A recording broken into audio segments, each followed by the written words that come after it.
خیبر پختونخوا میں جان بوجھ کر دہشت گردوں اور سہولت کاروں کو جگہ دی گئی۔ آج یہ بیانیہ کہاں سے آ گیا کہ افغان مہاجرین کو واپس نہیں بھیجنا؟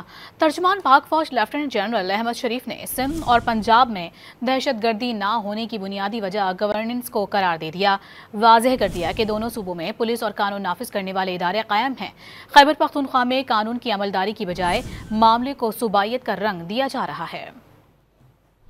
آپ کی سیاسی حکومت جو کبھی کہتی ہے کہ بات چیت سے مسئلہ حل ہو جائے گا، جو کبھی کہتی ہے کہ کابل کے آگے جھک کے مسئلہ حل کر لیں، تو یہ تو ان کا بڑا چھوٹا حصہ ہے بیانیے کا کہ وہ یہ کہیں کہ جو فوج کی جو فیسیلیٹیٹر ان کا مارا گیا، اس فیسیلیٹیٹر کو ہم جو سا پیسے دے کے جو سا اس کا رتبہ بڑھائیں۔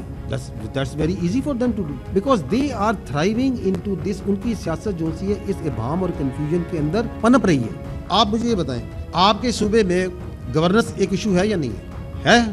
موجود ہے۔ کرپشن ایک ایشو ہے یا نہیں ہے؟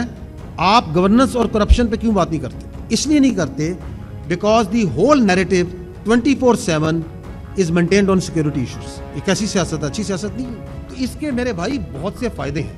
یہ وہ جو پولیٹیکل کرمنل ٹیرر نیکسس ہے، اس کو اگر آپ نے پریزرو کرنا ہے تو اس پہ کنفیوژن رکھنی ہے۔